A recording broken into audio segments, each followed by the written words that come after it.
All right, so this is the Fierce Fit Pride team call, and it's Monday, March 27th, and I'm super excited for tonight's team call topic, partly because this is my first team call that I've had in probably 2 months because life has just been crazy, but also because I've learned a lot about myself and life and just everything, truly, in the past 4 months of my life. And really it all came to a head this month, I feel.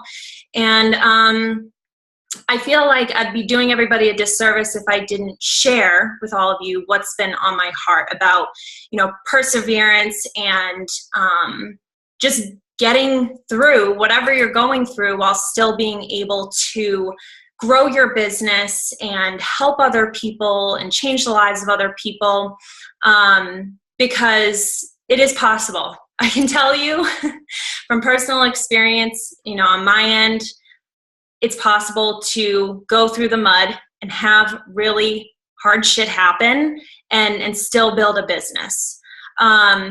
So I know everybody on this call knows, a lot of the background of my story and, obviously what I've been going through over the past 4 months. And, I just want to start by saying that, there's life and then there's your business, and life doesn't stop because you have a business, because you have goals, because you have a vision and this idea of where you want to take this thing, right? And ultimately, there are very few things in life that we have control over, plain and simple. We do, however, have a big choice when it comes to controlling how we react to life and how we choose to, whether we choose to persevere or to just fall apart, right? So a little backstory, pretty much all of 2016 until about November, I, serving myself a piece of humble pie, will admit that I was operating in my life from a very powerless place. I had this really fierce inner victim mentality. I had, a pretty strong start to 2016. I onboarded a lot of new coaches. And then, they were doing great. And then there was this shift in my life and shifts in their lives. And, coaches were giving up because they were falling short of their goals. And they started operating from a powerless place and just were like, deuces, I'm out. And, if you're a coach on this call, whether you're a brand new coach or a well-seasoned coach, you can bet your fanny that there are going to be several times throughout the course of your business where you have people just peace out on you or get really quiet and fade into the background, just go away, or, whatever it is. That's just a part of this business. But, I started getting into this, why me mindset. I was there financially. I was there with my own health. I was the heaviest that I had been in 3 years. Here I was, a teen Beachbody coach, and I was putting on weight because I fell into, back into old bad habits of feeding my feelings with food. And maybe some of you guys can relate. I was super stressed and I was feeling like I couldn't get ahead. I was feeling like I couldn't get ahead. I was comparing myself to other coaches in the network, which, gotta be real, you guys. And I'm sure you guys have done this too. When you're friends with so many coaches on Facebook and you see people rank advancing or you see people doing big things on their teams, it's so easy for this business sometimes to breed comparison. And obviously that's where that mindset work needs to come in. And those blinders have to be put on, right? Because you are not the same as anybody else. But I was comparing myself to other coaches and I was just in a really bad place. I was powerless. And why? Because I wasn't living my inner truth. Okay. So when I say that, I mean, every single one of you on this call, every single person has the potential to be a powerful person. It's a choice, really. And it takes hard work, but ultimately it's a choice. So, bring me around to October. I was out on a father-daughter date night with my dad. And, for a couple weeks, he hadn't been feeling well. He had a lot of stomach pain and he didn't know what was going on. He was just like eating Tums all the time, thinking it was like some sort of acid problem. And his appetite was decreasing. And I was watching the way that he was just like, moving the food around on his plate and not really eating, which is very much unlike my dad because he always ate really well. And I just remember like hearing him talk to me about, my financial state because he knew I was in a bad place. And he was worried about me, and being a dad, he was trying to love on me and preach to me and tell me that he, believes in me and all this good stuff. And all I could hear in my head, no word of a lie, I swear to you, I thought to myself, my dad has cancer. And the words, "this is the beginning of the end," literally flashed across my brain. Like literally, that's just what happened. And I said to my Dad, I'm really worried about you. Like, I need you to go to the doctor. I need you to get checked out. And he did. And I was there in the doctor's office with him and my mom the day that the doctor told him that he had a mass in his pancreas and several lesions on his liver. And, from there, like about a week later, or a few days later, they did a biopsy and they found out that it was pancreatic cancer. And for those of you who don't know, like nobody survives pancreatic cancer. It's literally like one of the worst cancers. Obviously nobody wants cancer, but like it's one of the worst cancers you can possibly get. The survival rate past 5 years is 8% compared to breast cancer, which is 89%, to give you an idea. And it's typically not found until it's stage 4, which it was. So he had innumerable metastases to his liver. He was extremely sick. So November, everything changed. My heart, my mind, my faith, just everything. And, there were very, very few days over the next 4 months where he would have an okay day. The rest of the time, he was suffering tremendously. It's very painful cancer, so he was in a lot of pain. He was hospitalized several times.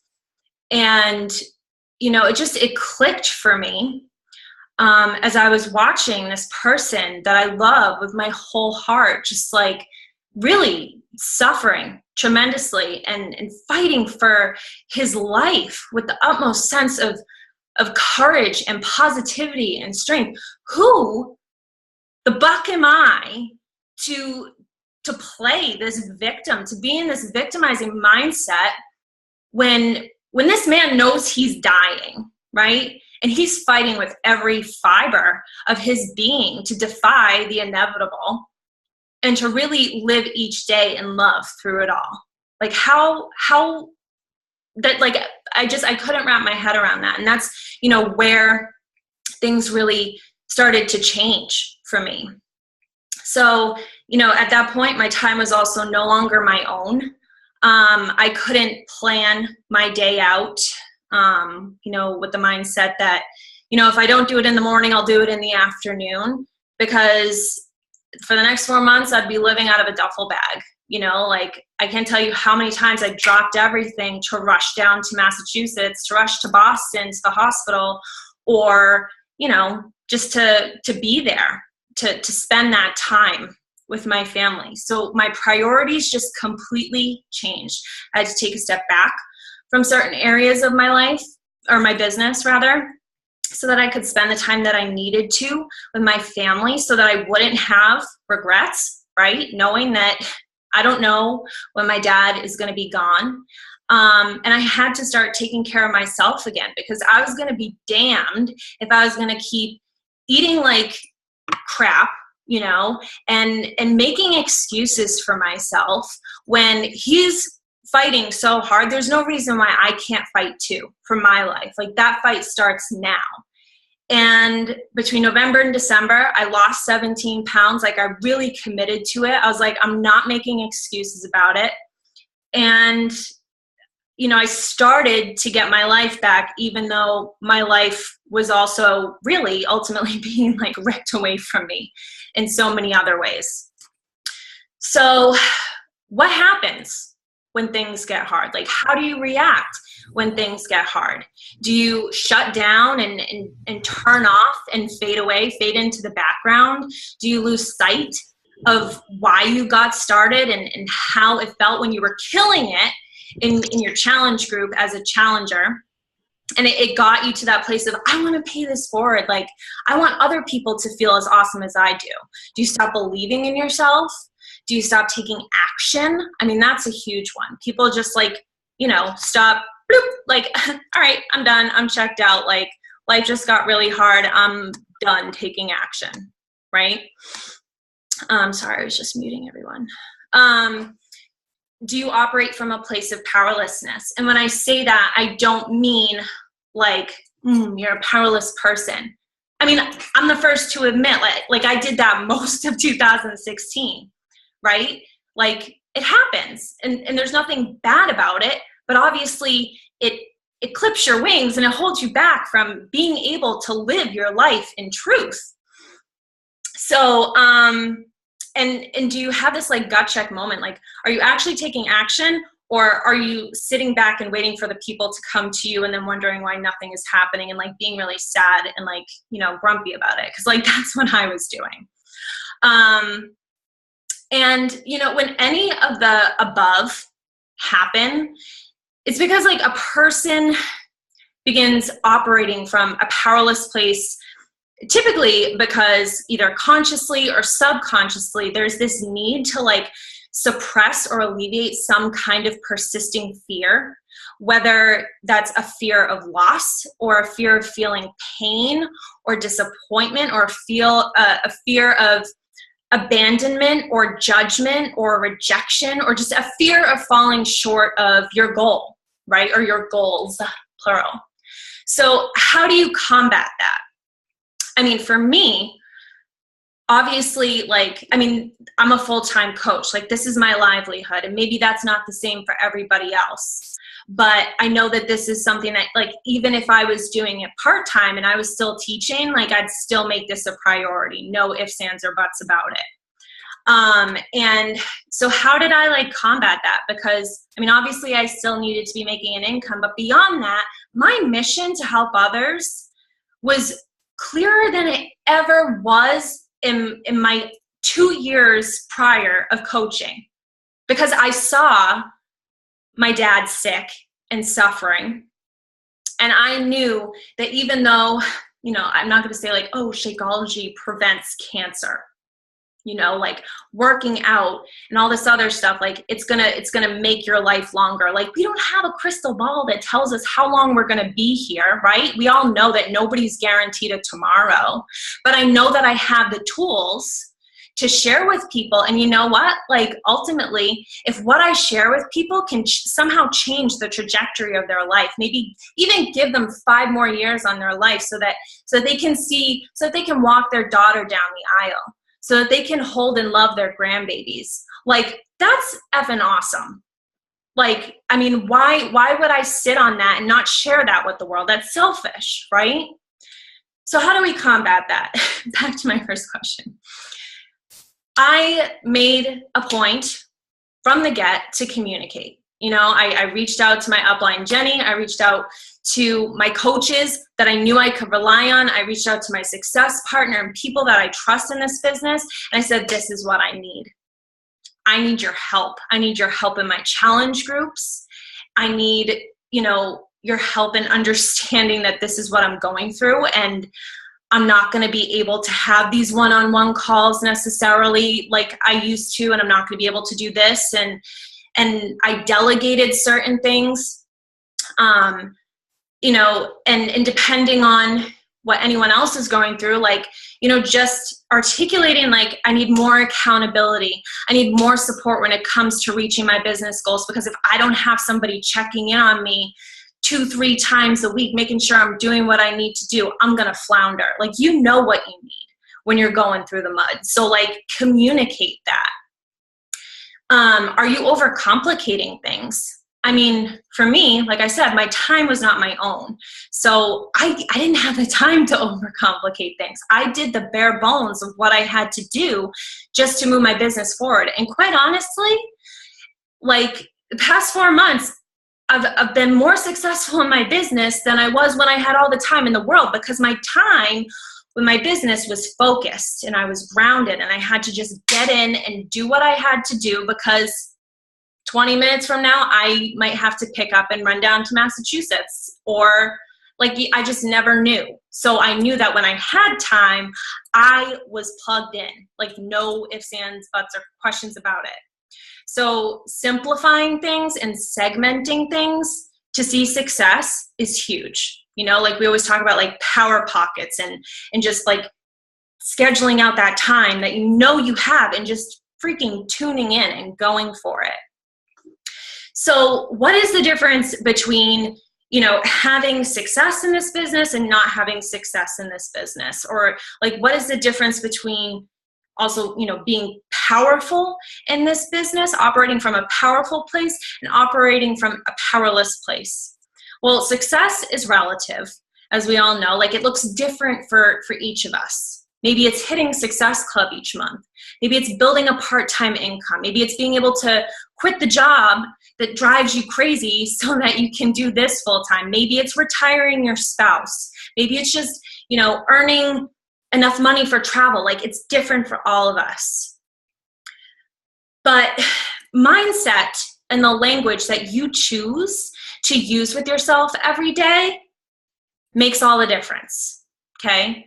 So one thing that a wise man once said to me, my boyfriend, he said to me, talk to yourself more than you listen to yourself.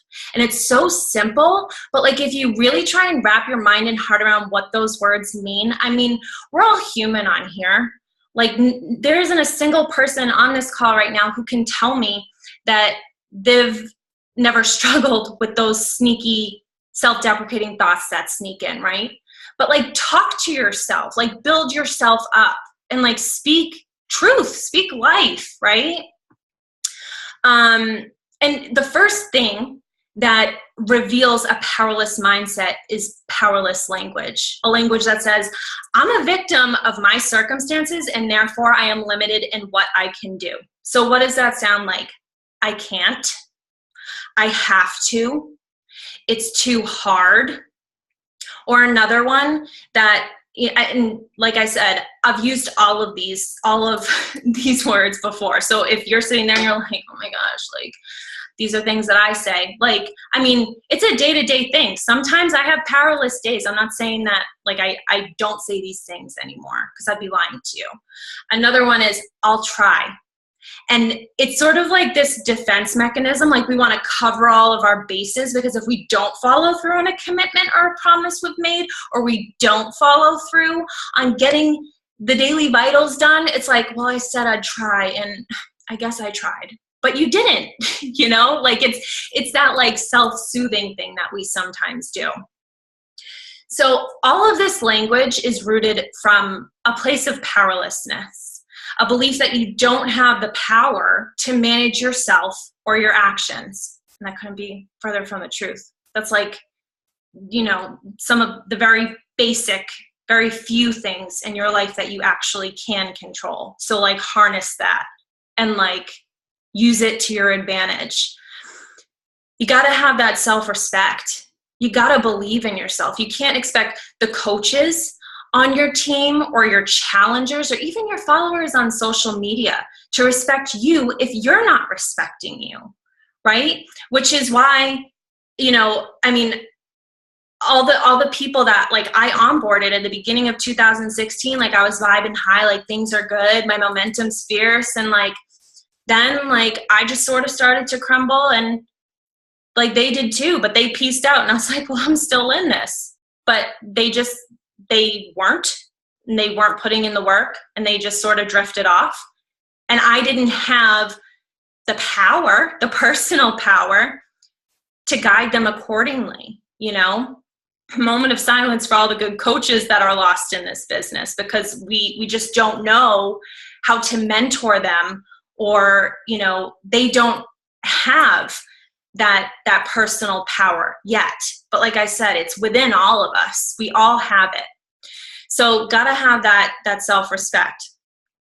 So on the contrary, a powerful person says, I choose to, I will, I do, I am. Like, these are empowering words, right?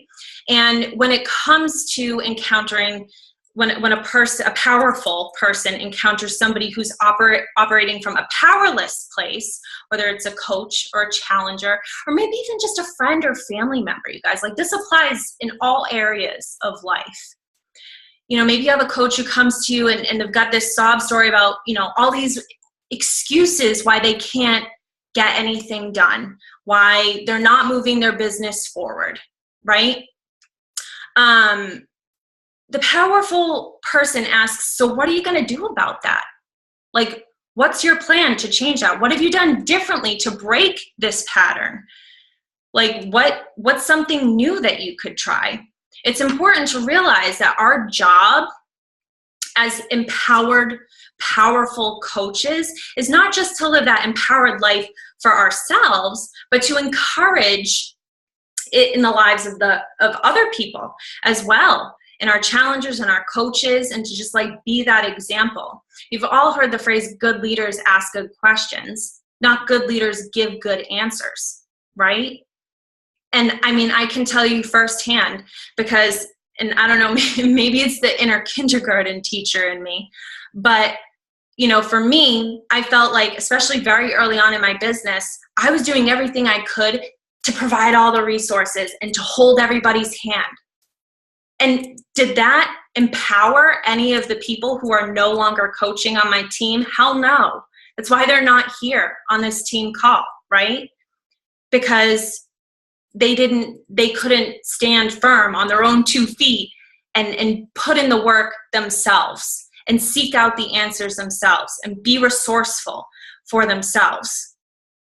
So you want to give that coach, that challenger, that friend, that family member the opportunity to empower themselves. Otherwise, delivering answers, I mean, all that really does is like, it shows that you're trying to rescue them.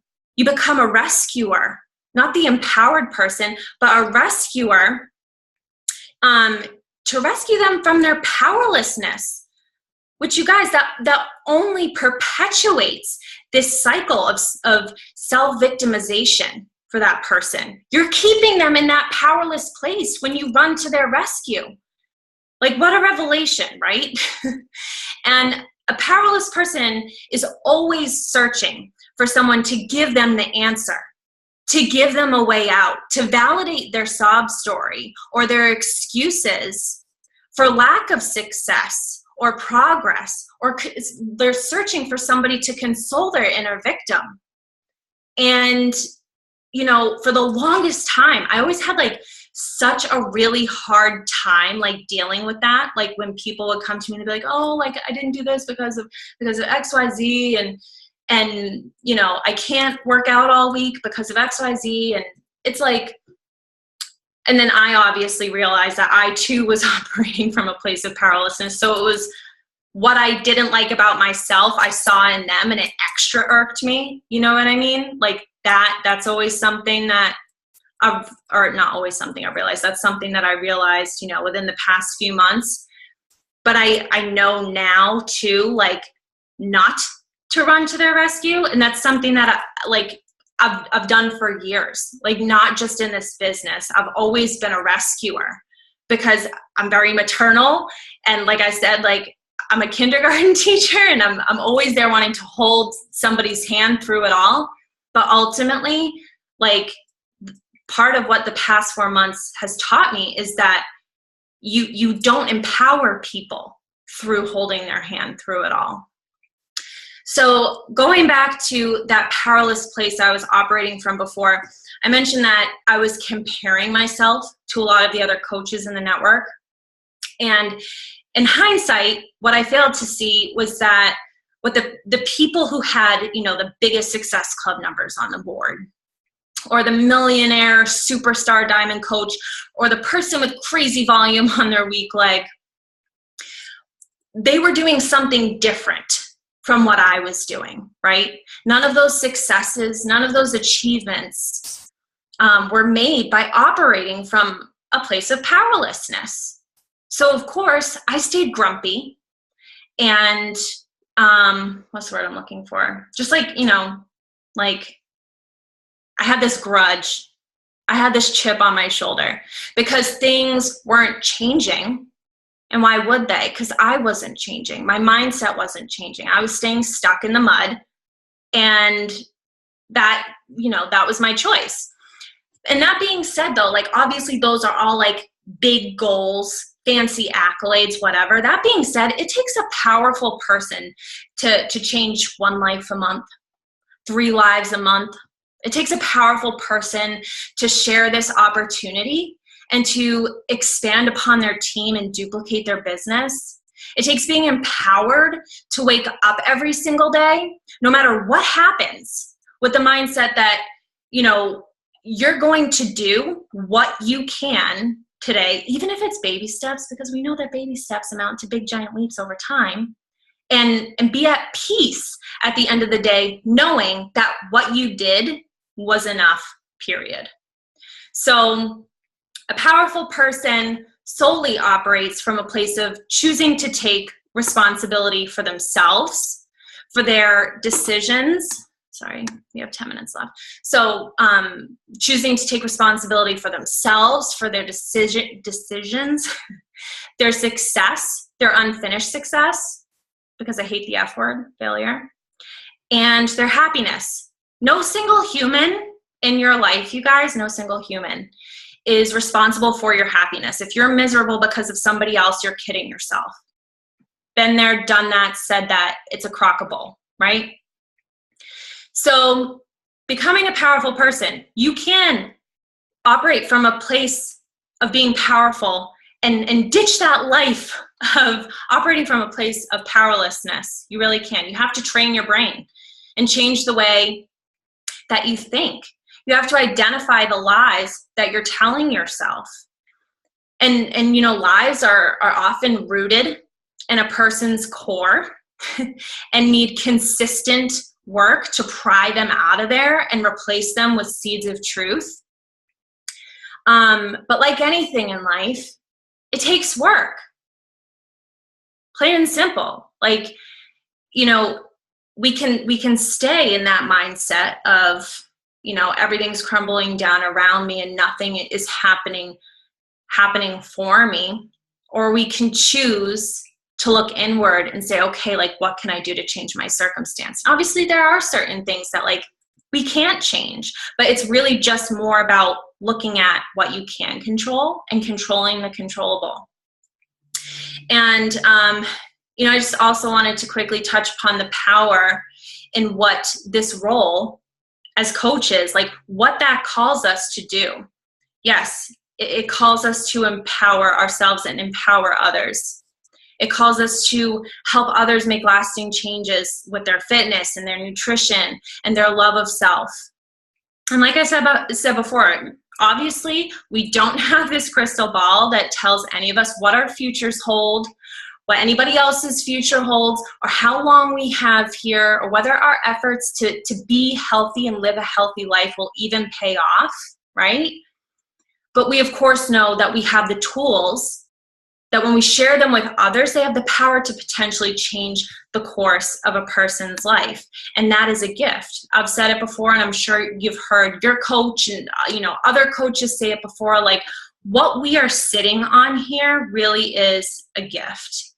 And if you choose to operate from a place of love and from a place of being powerful and knowing that you can steer this ship in whatever direction you so choose, you have the ability to impact so many lives. You know what I mean? Never underestimate or doubt the power of the tools that we have.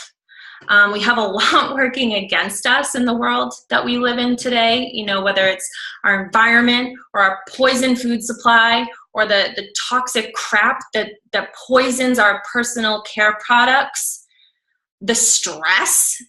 Stress in and of itself is a breeder for disease. And it would be crazy, like really crazy, not to share this gift with other people. And, just to wrap it up, I think the number one thing for me that I've gotten out of the past 4 months is that I've seen a person in a place where literally their power was completely ripped away from them. Their life, everything, the plans that, my dad and my mom had together, completely ripped away from him. And this is a man who, even a week before he passed away, he looked at me and he said to me, when I'm able to get back to work, because he was like really fighting with everything that he had. He was really trying to believe that he could get through this awful disease. And I'm like, wow, like for somebody who has literally no power, they are just radiating power and strength and courage. And I mean, I'm sorry, I don't know if maybe saying this is coming from a place of being too bold, but like this is what's on my heart. There isn't anything that anyone could possibly go through in their life that involves so much suffering and torture and sadness that you can't, I saw the way this all unfolded for him, right? And I'm like, I used to complain about the stupid little things, and I used to just like bitch about stuff that doesn't matter. And I used to, worry about stuff that doesn't matter. And I let it hinder me. And I just see the way he friggin' trucked through, literally till the very end. And I'm just like, I don't have a good excuse ever for the rest of my life. If I'm tired and I don't want to work out, no, I always remembered, even in the thick of things, like being like, oh, I'm so tired. Like, I don't want to work out. And then he was my why.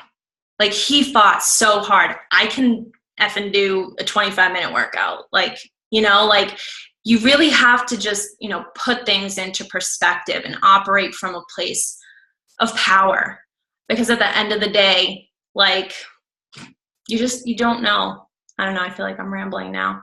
I was on a roll for a little while there, and then I was like, trying to get up on my soapbox and be all preachy to you. But I mean, I know we all have our stuff, our junk, right? But really tune into what matters and know the power of what it is we're sharing here. Because I know for me, it's given me a whole new lease on life. And it's given me a whole new perspective. And even though I lost sight of that for a while when things were shit in my business, it came back around tenfold. And I was learning lessons every single day, over the past 4 months. So anyway, does anybody have any questions or anything? I'm just gonna look at the comments. Oh yes, rescuer, Kayla. Yeah, it's hard. It's hard, but when you think about it that way, if I rescue this person, they're just gonna continue to be a victim. That's sort of harder to wrestle with than, choosing to find, and honestly, never would have thunk it, really. This is all new to me, realizing this, which is why I had to share it with you guys. But, oh, Laura. Yes, well, I'll post the recording too. So I feel like when you jumped on, that's when I sort of started rambling. I swear everything else was pretty cohesive. But I loved it regardless. It was good. I'm so sorry I was late. My aunt was on the phone with me and I couldn't get her off. I'm so sorry. That's totally fine. That's why we record these. Crap, it's 6:28. Yeah, because you're on mountain time. Oh yeah. Yeah. It's 8:40 here. So no questions or anything, friends? We have less than a minute. All right, so I will post the recording in your page too, Laura. I'll share the recording. And yeah, hopefully you guys got some nuggets tonight. I appreciate you guys all coming on the team call. It was great to see everyone. I've missed everybody. And I hope you guys have a great rest of your night. Bye.